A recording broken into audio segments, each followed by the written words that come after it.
Hey guys, Besa Gordon here. Happy Thursday. Now look, I have not done a event that you should know about in a minute, so I wanted to come on here and do that today before I actually drop my interview with Miss Margaret Avery. If you guys don't know who Miss Margaret Avery is, child, that is who played Shug Avery in the original version of The Color Purple today, okay? So we're going to get into some things you guys can get into this week, plus that interview all today right here on Rewind with Besa.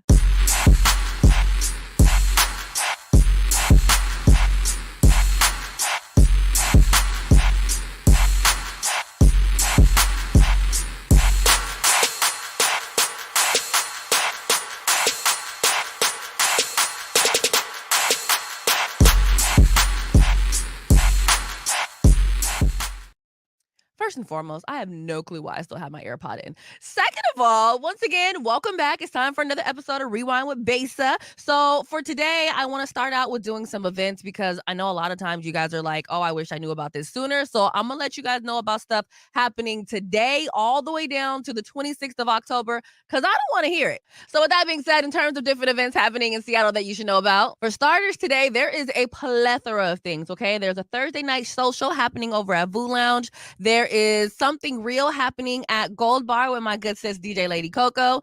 There's also a rooftop happy hour happening at Noir Lux Candles. And is this today too? No, this is tomorrow. Tomorrow, there's going to be a downtown Kent wine walk. Then on the 15th, there is a Shattering Stigma Through Knowledge. I want to say this is like a domestic violence event. You have a October 15th and 16th mischievous event. There's going to be a whole lot of local performers. And I want to say it's also a 2-day costume contest. Then on October 16th, you have the Black Trans Joy Party Seattle edition. And this is actually going to happen at the Southgate Roller Rink. Also happening this month, Chris Rock is coming to town. He's going to be here on the 18th through the 19th over at the Paramount. We also have Ace Hood coming to town. He will be at Nectar on October 26th. And lastly, on October 27th, there is going to be a costume game night mixer happening at Still Liquor. Hopefully, you guys are going to be able to make it to at least 2 or 3 of those events. I know there's so many more, but I just want to make sure I gave you guys a nice range of different things happening. Of course, in the next couple of days or even next week, I'll come back and let you guys know some more things that are happening around Seattle that you should know about. In the meantime, between time, we're going to go to a quick commercial break before we jump into today's interview. Get ready, everyone. October 24th and 25th, Conversion Media is heading right back to the Paramount Theater. Join me, Besa Gordon, Eric Calligraphy, Trey Holiday, and the entire Conversion Media family as we once again broadcast live with conversations on art, culture, mental health, community issues, and more. Trust me, you won't want to miss a single moment. Head over to whereweconverge.com for more information, and we will see you October 24th and 25th, streaming live across all Converge Media platforms. Hey there, it's Trey Holiday. And of course, Besa and I had to take a trip back to Market Street Shoes to grab some items. They always know what to show us. And let me tell you, we both spent quality time to be sure we collected some amazing additions to our wardrobes. They have some of the most unique bags, shoes, and accessories. I mean, the whole shebang. It's always a good time when I get to shop with my girl Besa. Make sure you go check out Market Street Shoes, y'all, and you too can walk out with some dope gear.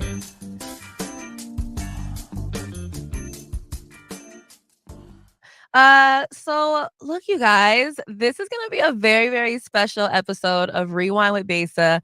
I think everyone that I know, at least, if I do know you and you've never seen The Color Purple, we have to talk about that. I recently saw someone earlier, or not even earlier, it was a couple weeks ago, and I mentioned The Color Purple and how I was doing an interview with the lovely Miss Margaret Avery, and they were like, oh, what's that about? And I was like, how old are you? You know what I mean? Right. Like, how have you not seen The Color Purple? What is going on here? Miss Margaret Avery is obviously known best for her role as Shug Avery in The Color Purple, but she's also now the movie. Remember, it's the movie. Original movie to be exact. But right now you can also see her on Block Party, which happens to be on BT Plus, which looks really interesting, by the way. Now, I, for starters, want to welcome you to the Rewind. And once again, I know I said this off camera, but thank you so much for taking this time to talk with me. It's my pleasure. It's always fun to talk to you young people.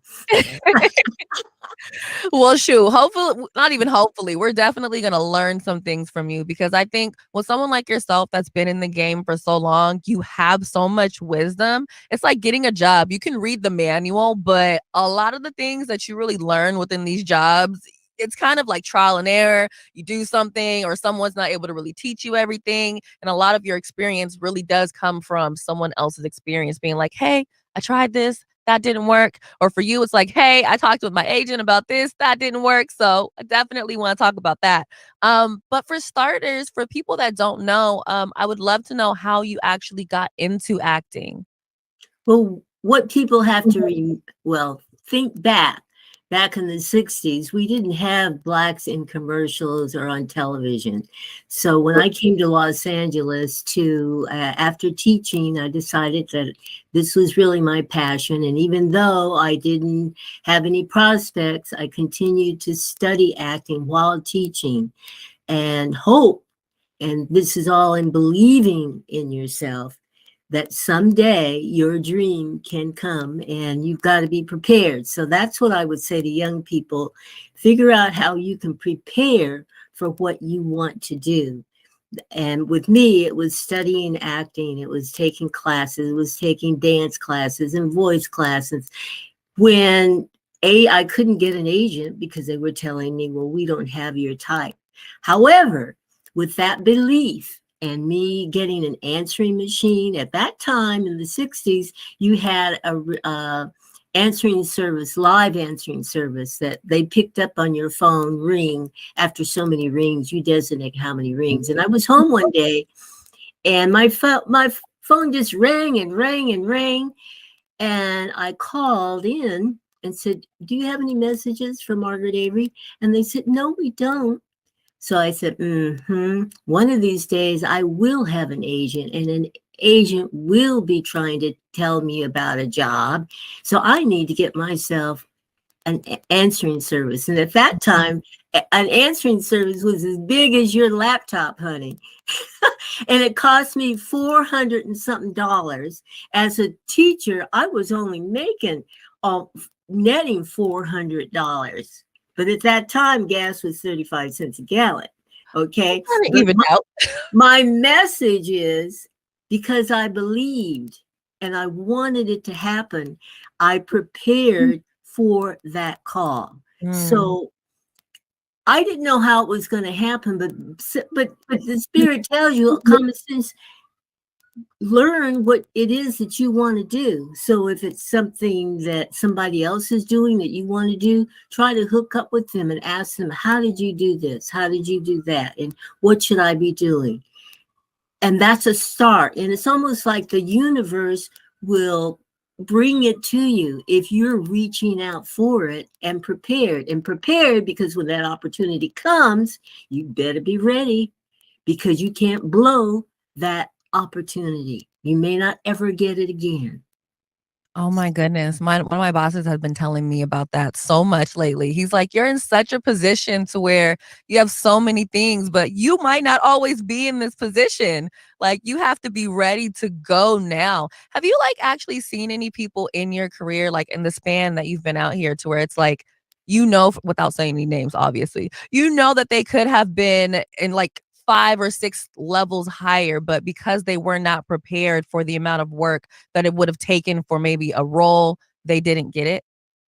Well, I don't know the answer to that one, but I do know that there have been actors of color before me who were prepared, but were not given the opportunity because of color. Why was Cleopatra starring Elizabeth Taylor? Cleopatra was Black. Yeah. But they, with us not being in any decision-making positions at that time, and even now we need to be more in, to green light a film, to green light what kind of casting. Dorothy Dandridge, our beautiful woman, who inspired me to become an actor. She could have been a bigger star. She should have her picture on a strip. But what happened to her? And the days that my dear, dear Cicely Tyson, those years, there were years that she didn't work. I was wondering what happened to her. It wasn't because there wasn't work that she could have done. It was the opportunity to do that work. So after Color Purple, and I'll just throw this in, after Color Purple, I couldn't even get a manager. I went around trying to get a manager and the manager was saying, well, what can I do with you? I thought, help me get work. What are we going to put you in? Remember, we didn't have our Spike Lees and all the wonderful women of color directing now, and there was nothing there.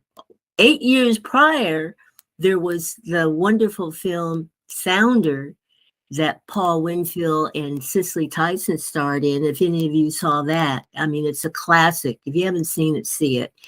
And it was all about family strength and love for one another. And it was a very positive film and very positive for our men of color. So when Color Purple came out, you would think that there would have been something for us, but the only person that gained from the Color Purple at female was Whoopi, because she had a 3-picture deal. She went from the Color Purple to it wasn't the one that she got.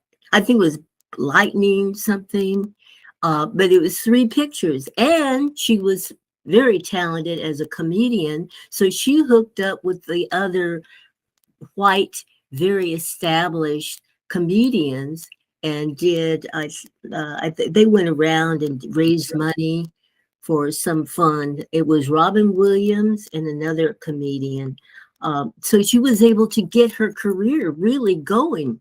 And then Oprah, she was already a star in Chicago with her show that beat out other people, and it became syndicated during the time that Color Purple was being released. So everybody was thinking, oh, isn't it wonderful that Oprah got her show because of the Color Purple? No, she was a big star in Chicago for years with her own show.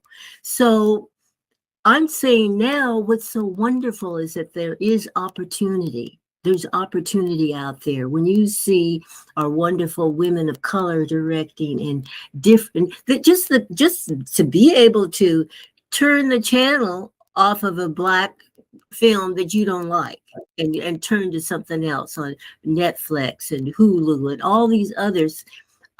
Young people have a wonderful time now. The only thing, as I said before, we still don't have people in those green light positions of control in the studios to be able to green light this picture, because we have a lot of wonderful stories that never get green lighted. That makes a lot of sense. And, I forget what show it was recently, but someone was upset that it wasn't done by someone Black. Oh, I think it was Woman King. People were saying that they were upset about that one because it wasn't. Well, let me tell you this, Color Purple would never have been done if it wasn't for Steven Spielberg. He was the only director of all the studios that agreed to do that, because he was the only one. He was the only one that Quincy Jones, who pushed the film and was going around trying to sell the film, the idea, he couldn't get anybody but Steven Spielberg. There were no Blacks that had that kind of power that the studios would allow or to trust to do a film. So before they start complaining about the white person doing it, what you need to do is start trying to push, how can we get Blacks in those positions that greenlight that film? So that way it can actually come out once it's written. Absolutely. So that's another thing that I don't like about social media, because too many people have their own comments based on ignorance. And things that they've never experienced. Never experienced. They just feel like they can get in on the conversation. And it's just really painful to hear all the ignorance. Now, I'm curious, obviously you do a great job of doing your own makeup, but I've heard some stories about glam teams from back in the 60s and the 70s when it came to Black women getting their hair and makeup done. How does it feel now when you go get your hair done and your makeup done and you're on set? When I step into that makeup trailer and see my peoples, Lord have mercy. I just always smile. Hallelujah. Because back in the day when they did let us be in film, and that's beside, and that's I'm talking about after the blaxploitation films that the young people don't know about probably. But once we started doing television, allowed to do television, I'd get in the makeup trailer, and if I didn't have my own makeup, tough titty. Because those women, here's how it works in California. I don't know how it is in other states, but in California, Black cosmetologists, they go to take the state exam, and they have to be able to do Caucasians. Mhm. Whereas Caucasians, when they take the exam, they don't have to do Blacks. So they don't know anything about our hair at that time. Wow. And so you had to do your own hair. I had to do my own makeup if I didn't want to look ashy. Because if you look at the older films, the studios used Ben Nye and Tuttle made the makeup, and they didn't make our color. Yeah. And those white makeup artists and hairdressers, they didn't even feel like they needed to learn. They knew we were coming on set, but Is it hair? would they like do the research? No, we're on our own. And I recently, within the last 2 years, worked a show that gave me that attitude. I walked on, it was a TV show. I won't say which one it was. I walked in the trailer, and they just looked at me like, really? And I said to them, feeling this injustice, I said, don't worry, ladies. I brought my own. I can do it. I don't think they felt insulted, but I understand now that very big TV show, now the Black producer on it has changed that. She has Black people working. And I said, hallelujah. That's what we have to do in this business. Bring our own. Bring somebody with you. When you make it, you bring somebody with you and teach them so that we can continue to work in this door that's open for us now. Because it'll close if we let it. They only let one person in. Like I said, after Color Purple, remember how they used to have, if you were a big star, you could have your name as you did a commercial. If you the commercial was showing, they would print your name out there. Mm-hmm. Honey, my commercial agent laughed at me when I said that. Can I have my name on the commercial? He just laughed. Now that was back in 86, 87. So there's a, oh yeah, like, nigga, please. That was his laugh. It's so crazy. And you know what's interesting to me now? It's like back then, I feel like people were more upfront with their racism and their elitistness, if you will. But nowadays, it's almost like, oh, well, I can't really tell you what I really think. You know what I mean? Well, I don't know. Because for me, I feel like since the former president was in office, all this racism and how they feel is just right out in the open. They're not even shameful with it. They're just blatant. So your experience has been different than mine. Yeah. So I'd like to hear your experience. You know what's funny? I live in Seattle. So, with Seattle, one thing that people say, and I've always lived in Seattle, so I don't really know much different, but sometimes I can feel the undertones. And a lot of my friends that come from down south or they live down south, they're like, I like it down south better because I know what I'm working with. Here in Uh-huh. Seattle, they'll sometimes smile in your face, they'll act like they like you, when really, they're really only dealing with you because they sometimes need that Black person in the building, Uh-huh. or they're dealing with you because they can't get rid of you and there's someone else that's saying, "This person needs to stay here." So it's sometimes a lot of, like, tongue in cheek out here in Seattle to where they don't necessarily really tell you where they truly stand with you. You kinda Mhm. have to, like, read in between the lines and kinda just feel it out, or just automatically know, like, "Okay, I'm Black. I might have a little bit of a bigger personality than everyone."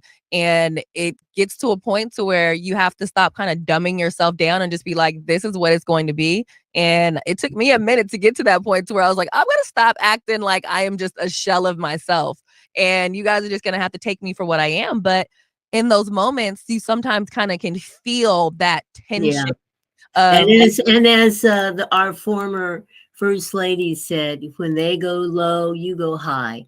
And I remember someone told me once, I was working with the school district here, and there was one of the supervisors that was really, really mean to me. And to the point that I went to my car and actually cried. I mean, I couldn't figure out why was she so mean. And so one of my coworkers, who was also a supervisor or became a supervisor, she says, continue to be yourself and be nice, be cordial, but you know where she's coming from and use that as your strength. Knowing, because knowing is power. yeah, Knowledge is always power, and you can use it in a way that benefits you for your highest good. You don't want to get all, like you said, the angry woman, because you'll never win that way. Go along with it without losing your dignity. I'm not mhm, saying don't be kissing no behind to get along with anybody, but just be be what God would want you to be.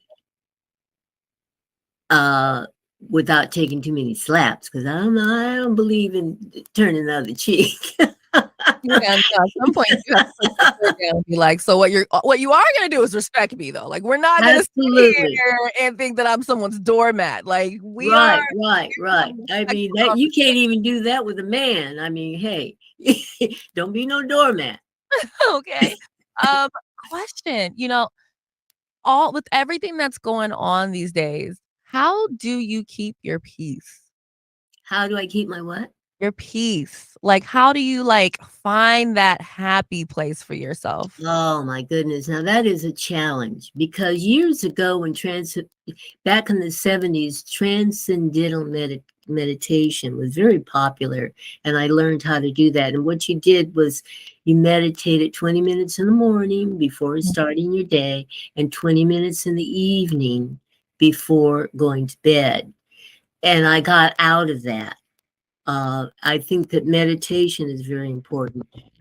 Um, and I'm challenged now. I'm not going to be no hypocrite, because I find myself even now as a caregiver not taking care of myself.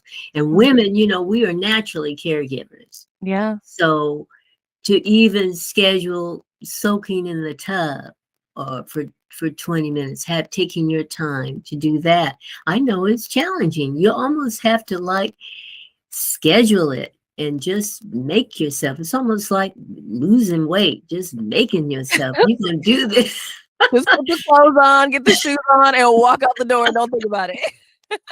But right now, it's like I'm dealing with a lot of changes in my life. And one thing I have to do is get my exercise in, because my metabolism isn't the same as it used to be. I'm not used to not being able to eat whatever I want, whenever I want. Yeah. Uh, you just can't as you get older. And my discipline is down the tubes. I really have to focus on saying, okay, Margaret, because the hardest part of exercise, and I'm sure all of you who hear this, is doing it.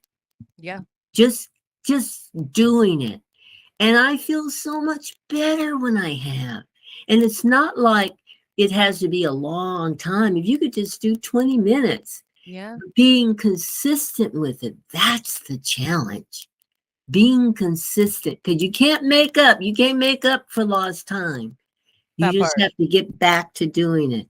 So that's what I'm working on, putting in doing the steps. In the Hollywood Hills here, we have fire escape steps. Mm-hmm. And there's like 200 of them. And I'm telling you, my heart is racing when I'm doing it. And then come back and do some leg exercises and stuff, get some good old Aretha Franklin music on, or whatever it takes to get my mind off it not being comfortable.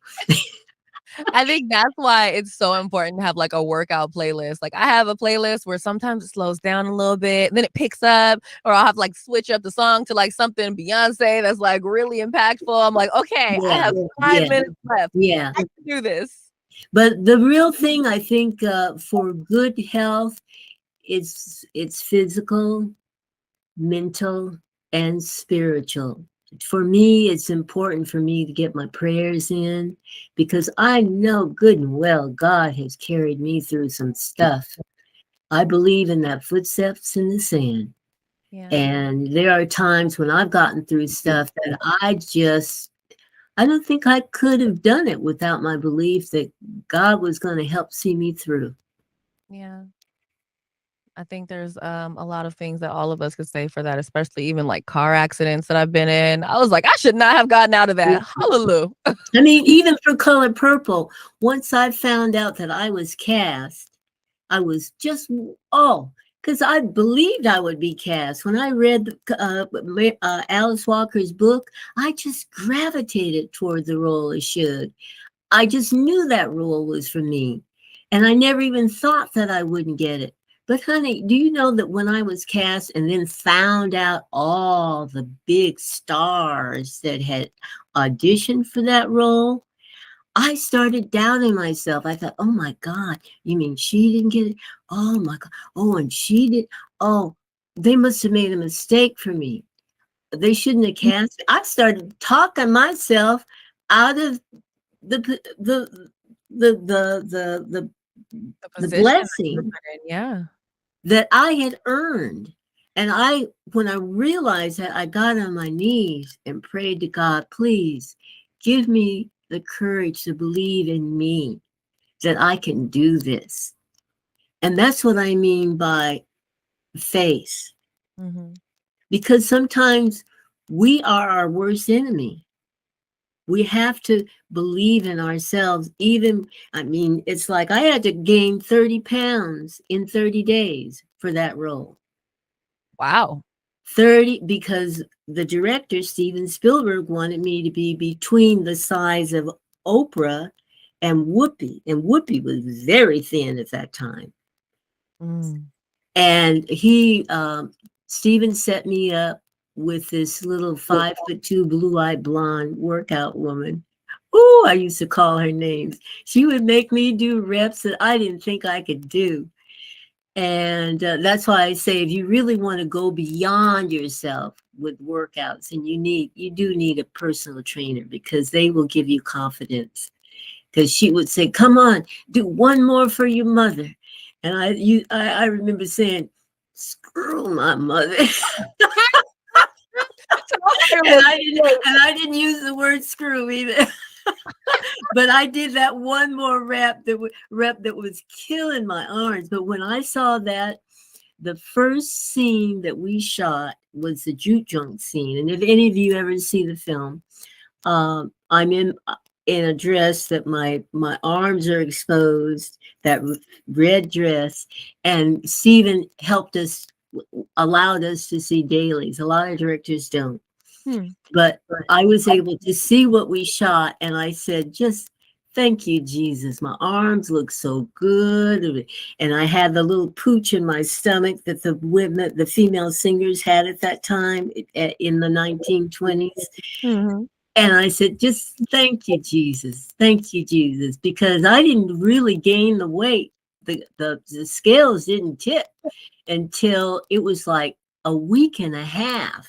Oh, wow. Before the film started shooting. So all the stuff that I ate to gain weight then, which was good food, I try to stay away from now. And it was avocados and whole wheat bread and good stuff. But how I treated myself, I have to tell everybody I did get enjoy that time, because I would set my clock at 2 o'clock in the morning, and I would eat myself a whole pint of Haagen-Dazs of vanilla ice cream. Lord have mercy. Wish I could do it now. Because you're like, well, I'm just gonna burn it off later on anyways. I'll never have the privilege of having to gain weight. So let me do it. So, question. A lot of people talk about method acting. How do you not lose yourself in these roles?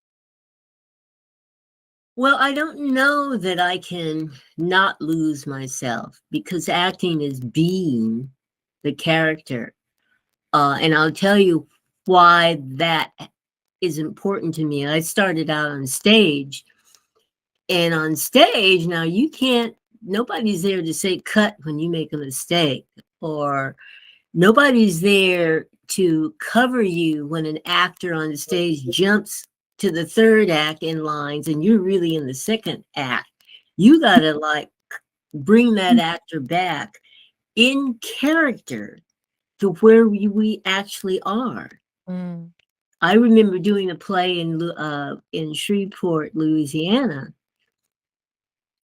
Remember The Wedding? That's what it was. And the little actress who was fabulous, what was her name? She was like a little young Meryl Streep. I've been watching for her, and I know she's going to be a wonderful actress, is a wonderful actress. But she was whispering to me. She said, the character's name was Honey, and he was my younger brother. She whispered to me, "Honey's not here," between her lines. And I looked around. The actor, Honey, was supposed to be on stage about to speak. And when she told me that, oh my God, I don't know how I did it, but I just went into this monologue, talking to her, making up a conversation to her, bawling her out about something she did. Then I went upstairs, told her to come on upstairs, da da da da. And then the actor in me, Margaret Avery, said, God, if I have her upstairs, the blocking's going to be horrible when he comes back on stage. So I'm still making up this dialogue, and we go back down the stairs, and finally the actor shows up. Somebody, I understand later, went backstage somewhere in another room. He was going over his lines or something. I don't know. Lost track of time. Yeah. And so he got on stage, and my line was, "Honey, I'm so glad to see you." When I saw him, I said, "Honey, I'm so glad to see you." In that moment, you really were like, no, seriously, where were you? I wanted to say, MF, where have you been? God damn it. Oh, sorry. But the point is that I'm trying to make is that when you learn that character and learn the procedure in how to believe that character is you, when something happens on stage, you somehow the dialogue comes out of you as that character. Yeah. And that comes from studying. Yeah. And if you notice, all the wonderful people out there today in film are from stage. Viola Davis, Angela Bassett, Lawrence Green, everybody, anybody you can see that's notable now, it's their stage background. It's not accident that they go from project to project and be brilliant in them. I understand Viola Davis now is wonderful in this new film that's come out. Yeah. But that's because she knows how to go into character and sustain that character. And she's not personality acting. Gotcha. There's a lot of actors who can just be themselves, and it works. Mm-hmm. but they're not doing, you don't see a different character with them, with each part that they play. I see. And so that is that like the actual name of that, like personality acting when you're like Well, more that's what I call it. I mean, I don't know. There and luck, a lot of luck. I love it. Question. How have you like stayed up on your acting skills over the years? Like, is this something that like you feel like you have to practice, or do you just have to keep going from film to film? And actually, you know what? Backwards. Do you ever feel like it's hard to come back out of that role? Oh, you mean like when I did The Color Purple or something Yeah, like that? I like think that more with stage, it's hard to come out of a role. I don't like to do a real down, depressing role if it's going to be during holidays, because it's hard for me. I want to spend my holidays, Thanksgiving and Christmas, with family, and I don't want to be down with that role. And I noticed that it's even harder, because your question is how do you get rid of it? It's sometimes I noticed once I was doing a particular character in a play, and then when I had auditions for other characters for television, some of that character would come out. oh So, wow. so it's like you have to be able as an actor to be able to have different exercises in between roles so that that one role doesn't affect other roles. And when you're developing that new role, if you have time to do that, which sometimes with television, particularly episodic television, you don't have time. They're not giving you much time to prepare anymore. But by being able to do other interpretations of a scene, Mhm. stay on top of that, because I'm finding that a lot of times I'll prepare for television now, and episodic, and sometimes even these little independent films. I have very little to work on to prepare for the character. They only give you a scene. You don't, Mm. everybody's scared now. They don't send you the script anymore unless you're on the A list. Oh Uh, wow. they don't send you the script because they're afraid somebody's going to steal their script. So you just have the scene, and it's difficult for me because the way I learn to act is you can develop a character by, when you read that script, what other people are saying about your character, Mhm. and you you can build by reading different scenes, but what would my feeling be as that character about that scene, a lot of stuff. And so the more, right now, the way casting is done for television, the more ways that you can read a scene, interpret how you deliver a scene, I think is a real advantage, because I've found a couple of times I've gotten locked in to how I felt the scene should be. And then when they gave me a redirection, it was difficult. And a part of the difficulty is that the people who tell you the description for the character, they're not the writers of that character. Mhm. There's some kind of a people that they hire to just write a description, and sometimes they're wrong. So to have to be able to readjust on spot has been a difficulty for me. Plus, you're working now with directors who don't really know about the acting process. They've gotten this opportunity to direct, but they don't know how to direct actors such as myself. Mm. So if you happen to be able to guess what they want, uh, you're in like Flynn, because they don't know how to tell you what they want. That's unfortunate. It is. So I've gotten to the point where I don't read for scenes anymore. You either look at my reels and trust that I can do it, but it's a waste of my time now. Yeah, I mean, and it makes sense, like you said, it's one thing for you to give me, like, this one little piece of paper, but it's like, I don't know how these other characters perceive me. I don't know, like, how close I really am to this Mm-mm. character, so it definitely makes it a little harder to create that bond with whatever character that you're trying Yeah. to play. But that's why I say that if you can get a scene and then practice just doing it different ways, even though different interpretations may not make sense to you, but you never know what that director wants because he's not going to be able to. The director may say, "Well, uh, be more mad." Well, why are you mad? I mean, What happened? I didn't read the script, so and you haven't told me the script. And when I got to my agent and asked them different questions to ask the casting director, they never got back to me with those answers. Like, what time of year is it? Where are you in the South?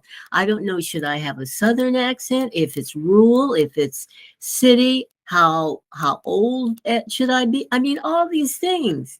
And then they want you to pull it together on the spot. Why can't you give me the respect to answer my questions before you want me to read? Do you think I don't prepare? Which reminds me, young people. I don't think the actors now have to deal with this, but there was so much prejudice back in the 80s. After The Color Purple, people wouldn't cast me, white directors, white casting people wouldn't direct me because they said, well, we love Margaret in The Color Purple, but we need someone who can speak really good grammar. I didn't prepare for the role. Meryl Streep, she does all kinds of dialects and whatever, but a Black actress can't do that for a role. So the assumption was that you spoke like that Right, 24/7 in your normal right. life, that wasn't actually a role that you prepared for in a script. And that's something that the young people don't have to deal with today. I don't think so. There another role that I missed out on was because the white casting or the white director didn't believe that my character could be an attorney.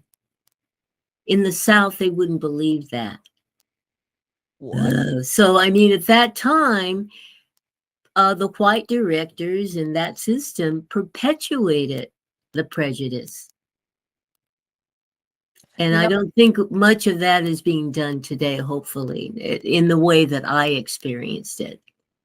which definitely I think plays a role in what little boys and little girls feel like they can and can't be when they get older. It's like if all that these kids are seeing are roles of people just doing one, maybe three different roles all the time on TV and different movies, and sometimes they're even winning awards for that. It's like, oh, that's the only option that I have. Right, right. I I sometimes mean, just me as a little girl, the first time that I saw Harry Belafonte and Dorothy Dandridge in a film, I then for the first time in my life, in a movie, seen a woman who was slim. Because I was skinny as a rail at that time. Because at that time, before seeing Dorothy Dandridge, I believed that I could never be an actor because I wasn't way overweight. Mm,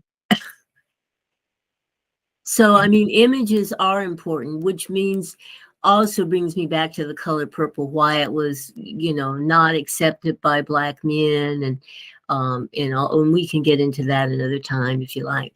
But images are very important to Yeah. people, particularly people who have not been around people of color, and they're learning from what they see in film. I mean, even me, after seeing The Godfather and all these different films about the mafia, it had me believing that a lot of Italians are mafia and pickle faced.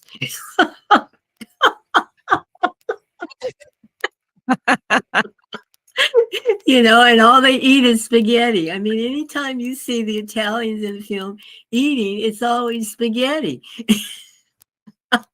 And then And if I you don't know have that's anyone not to hear true. you, how do you know? I mean, I know that can't be true, but that's what's projected. Yeah, that makes sense. Speaking of roles though, have you been able to play your dream role yet? What is my dream role? I would love, I just want to play a real down, nasty bitch. Oh, I want to play somebody with a lot of chutzpah. I always get cast as a nice person, and I love comedy. If I could just do more comedy, which Block Party gave me the opportunity to do. And recently I worked with the lovely Robin uh, Givens. She cast me in a small role with comedy. And because I've been stuck with drama for what, 3 decades after Color Purple. I could never do comedy. And I started out doing comedy. I held my own with the late, wonderful Richard Pryor. wow. That whole thing was comedy and improvisational theater, as you can say, because he would never stick to the script. You just had to go along with it. And so that's why I say, young people, be prepared in every way that you can, because at the time that I co-starred with Richard Pryor, I was coming off television. The opportunities that they had given me then, and you with television back in the 70s. I mean, you knew your role. You got the script ahead of time. The director only told you where he wanted you to be. By that time you walk over there, say the line such and such. That's the direction we got. So I had it like right in my head, exactly what I would say. Da, da, da, da. But with Richard, and I've said it before, the very first day working with him, we're set up for the shot. And he says, wait a minute, Michael. Michael Schultz was the director. He runs over to Michael at the camera and he says, and I'm going to do this and then da, da, da, and then I'll do this. And Michael is just chuckling and nodding his head, yeah, yeah. And Richard walks by me and we're getting ready to shoot. And I said, well, Richard, then what do I do? He looked at me, I don't know. I thought I would pee on myself. I said, oh my God. And then once again, faith in God. Lord, please don't let me blow this. Okay. Let me go back to improvisation. What did I learn in improv? Go with the moment. Whatever he says, you never deny it. You go with it and make your own dialogue that fits that dialogue. Don't let me be nervous, dear God. Let me just go. And I did. And see, that also comes with you being prepared and also doing improv classes. I think a lot of people absolutely. they don't want to like take classes, get lessons, like they don't want to Mm. do like the background work to actually perfect their craft of acting. Yeah, well, and I've had acting teachers tell me that they get so tired of teaching with kids who come in and they say, teach me how to get a series. Even my masseuse had said he didn't even want to teach anymore. People were saying, his students were saying, teach me how to I want to make the big dollar in Beverly Hills. How do I massage them? I mean, we cannot, there's no excuse for not having knowledge. You have to put in the time. You can't try to get a free ride. And Yeah. who wants somebody operating on them who just doesn't have any experience and just learned from cheating on exams or they got into school not really qualified, but their father donated a lot of money. I mean, who wants that? And I think to myself, with my old age, I'm thinking, damn, who's going to be caring for me in these rest homes or whatever they're called for people who don't want to do a good job, Yeah. who don't care. They just want the money. Yeah, it's scary. Very problematic to think of someone that doesn't really like, oh yeah, my dad got me through dentistry. And it's like, so wait, you don't really want to be here and you have to do my root canal? I don't know. Let's just go to a whole different dentist. That's not what we're doing today. Well, ask me something that I can be. I know what I want to talk about. I want to talk about young people really being aware of what's happening politically in their community. Even though it sounds like your vote doesn't count or that it won't get counted, vote anyway. We have to. We have to, young people. Don't get turned off. That's what the opposition wants from us, to get turned off. And I always show people this scar on my arm from a German Shepherd that just bit the hell out of me in my young teens when we were trying to get our rights of just eating in a restaurant. You know, why do we have to go to the back door? And the funny thing was when we were protesting and when they sucked the dogs on us, they let the African who spoke French, they let him in to eat at the counter. What? But because he spoke French, he was okay. But we black, he was blacker than us. He was almost blurple, I call it. So that shows you how stupid prejudice is. But young people, I want you to just care about what your vote is, because back in the day we couldn't vote. They fixed it so we couldn't. I mean, can you imagine being asked to guess how many marbles were in a jar, and then that if you guessed right, you could vote.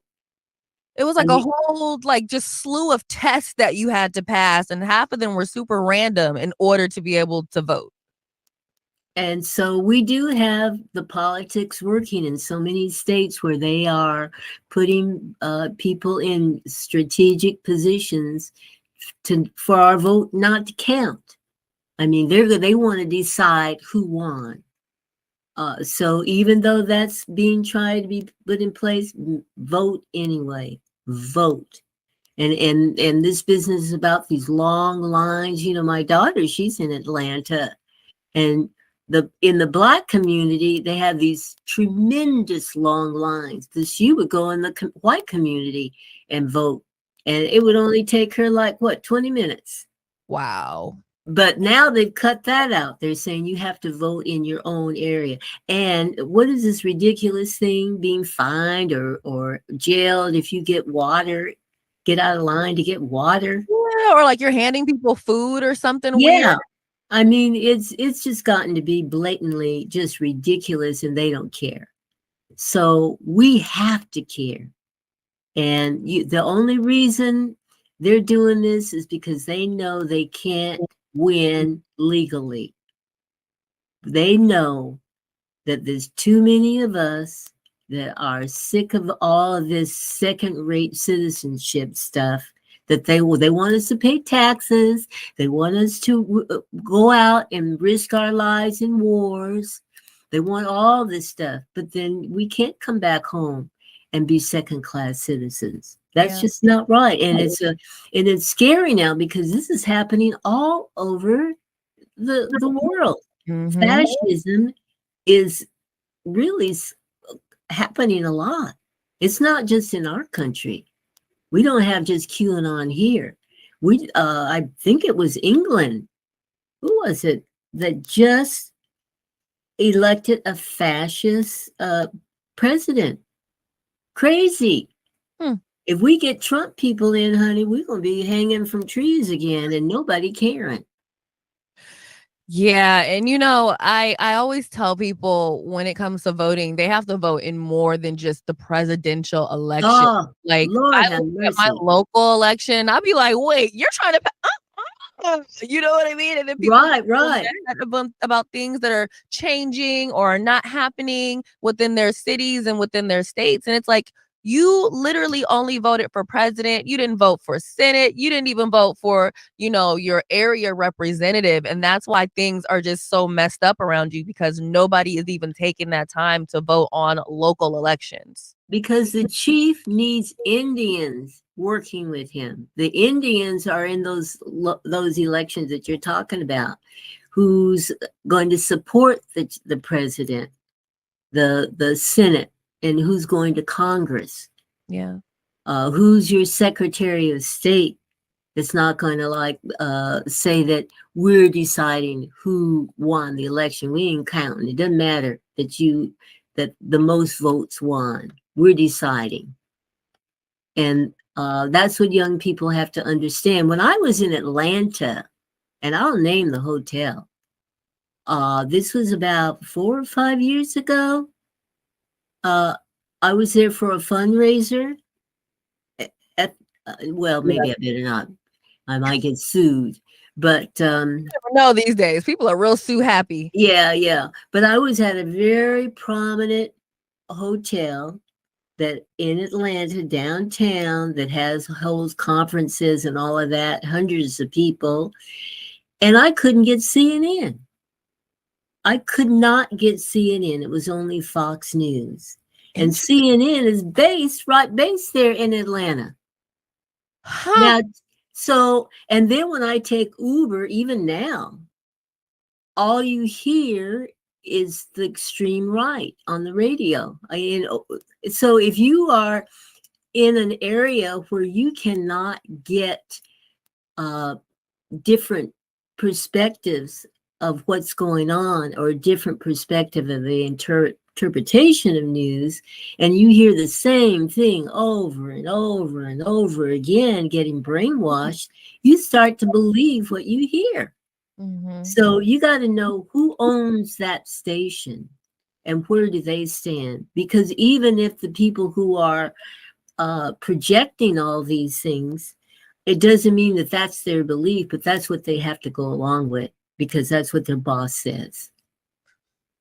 And that's what a lot of people don't realize about media sometimes, when people are like, oh, why is this channel like this? Or why are they only talking about that? And it's like, sometimes it's not the news anchor or the radio host. It's like, sometimes you're really being told to be neutral. Other times, Mhm. like, you're being told that you have to be far left or far right, and like, even with me, it's like there was a point where I was told, do not go left, do not go right, just state the facts and stay Right. right down the middle. So that way we're not offending anybody. And it's like, with me, I typically would be like, oh, well, this is my thought about this. But my bosses were Yeah. like, we're not doing that. This is Seattle. Like, people are real sensitive around here. We need to stay right down the middle. Well, I must say that on my Instagram, which I have to say I've been very naughty. I don't really keep up with it anymore, but I try to remain neutral. I'm encouraging people, do your voting, or I try to make people aware of, all right, we got a woman of color on our Supreme Justice, those kind of things. But you could probably figure that I'm a Democrat. Yeah. Yeah. Let me ask you this, before I get ready to let you go here. What does did I ask you what self-love looks and feels like to you? Self-love. Ah, what does it look like? I think when you're willing, to be a little selfish and take time out for yourself. And for me, it's hard to do. But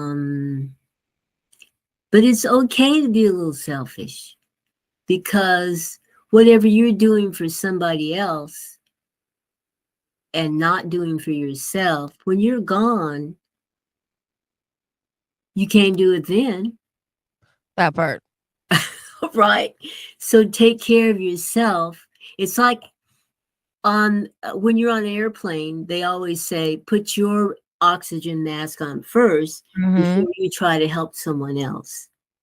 So it's okay to take care of yourself first. And sometimes we have to just learn to do that. And by taking care of yourself might be the best help that you can give to another. And my grandma used to always say, you can't pour from an empty cup. Oh, I love that.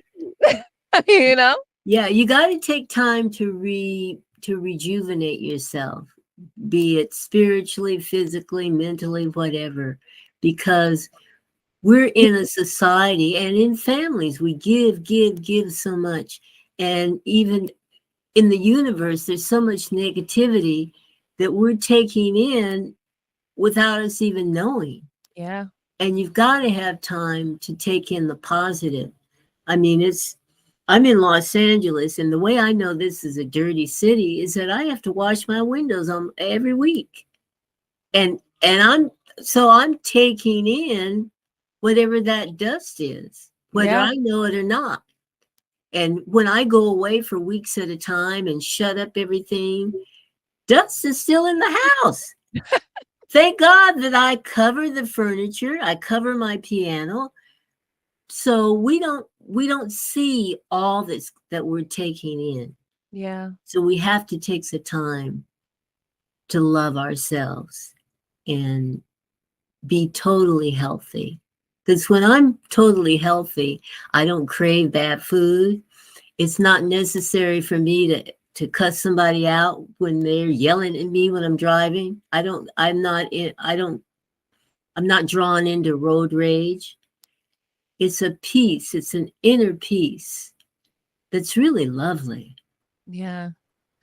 I always love it when someone has a road rage moment. Like, I live downtown Seattle, so I don't drive. I just take Ubers everywhere, and every once in a while, I'll hear like a car honking behind us, and then they'll like just zoom by, and I'm like, "Well, someone's in a rush," and Yeah. then they get stuck at the red light. Right. Where are you Right. going? Now you look crazy. You got all upset. You got yourself all riled up, and you still had to sit at this red light with me. And what did they do? Cut in front of you and put their brakes on to stop, Mhm. It's like endangering you. our cars. Mm-hmm. For no Yeah. reason.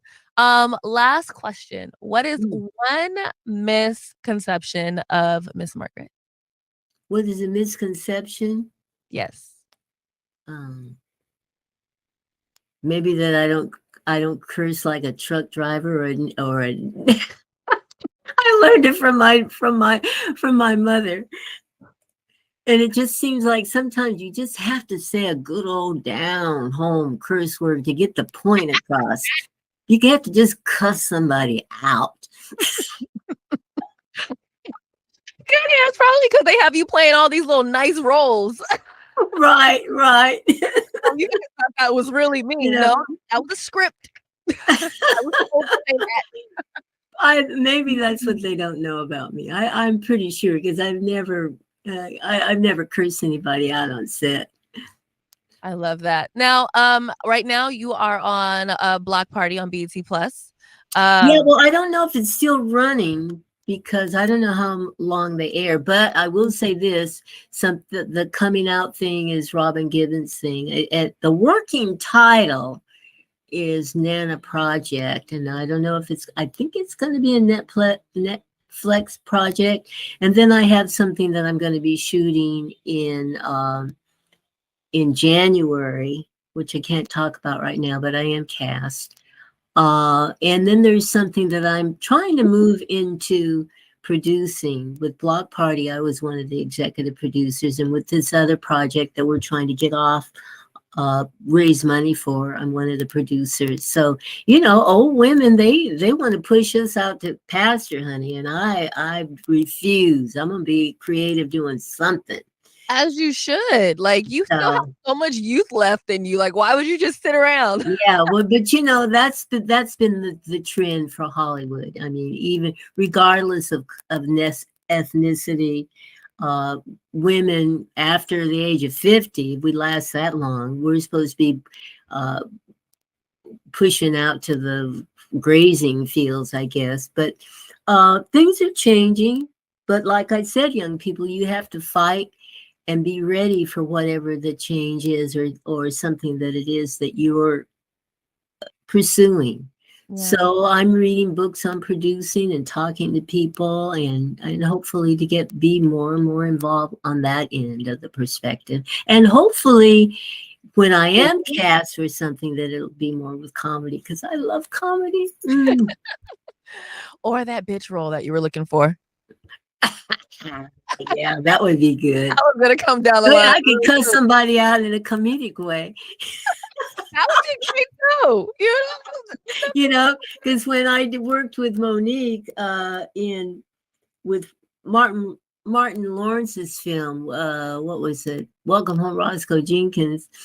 Monique was so funny. She It was is so really good. funny, and she can get down. So between takes, it's like I asked the director, Spike Lee's brother, Martin Lee. I said it was his name. I said, "Can I want to play the dozens with Monique. Let me get down." He says, "No, you're the mother. You have to Yeah. be good." And I said, "Oh, f that," you know. You were definitely very sweet in that movie. I know You it, were, like, doggone the it. only one that didn't have any, like, spice added into their I personality. know it. Ooh, I could have had some fun had I been able to play the dozen. They should have done, like, an alternative ending for that. Monique, ooh, I would have fooled her behind. Well, shoot, maybe you guys could do something in the future, you know? Never know. Yeah. Well, until next time, make sure everyone know where they can find you at on Instagram. Even though you don't post, I know you'll be back posting very Okay. soon. Oh, okay, Margaret Shug Avery. Yes. And Margaret Shug Avery is Instagram, and Margaret Avery is Facebook. And I'm gonna get better. I'll get better. I just needed a break. It's just, and I've tried to post a lot of times, but Instagram keeps changing how they want you to post, and then no, they don't tell you what the change is. You go to do what you normally do, and now it doesn't work. And I don't have any young people around me to tell me how it works. So I say, "Oh, F it," and I don't. I wind up not posting. I mean, if it makes you feel better, I went on there the other day. I was like, hey, when did they move this button? What is this? Yeah, they want you to just do reels now, I think, on Yeah, they turned Instagram. all the videos into reels, and those are supposedly doing better if your videos are like 90 seconds or less. Hmm. All these little rules. I've got to like get with some young person that knows how to do everything and write notes so that I don't forget. So I'm good at remembering scripts, but these directions for all this tech stuff, if you're not doing it every day, you just don't. I forget. You'll forget. Well, shoot, you guys have my email. You can always hit me up if you need some help with something. Okay. I do digital management for iHeart and a whole nother company, which is called Converge Media. So I can Okay. help. Well, then text me. Let me know. I'll hit up on you. Okay, okay. Let Well, my shoot. people know. Until next time, you guys, make sure that you, of course, have an amazing day. And again, Miss Margaret, I want to thank you so much for just Oh, taking this time to give us so much of your wisdom, so much of your knowledge. And I honestly can't see what you end up producing next. okay. Thank you. I'm always willing to learn.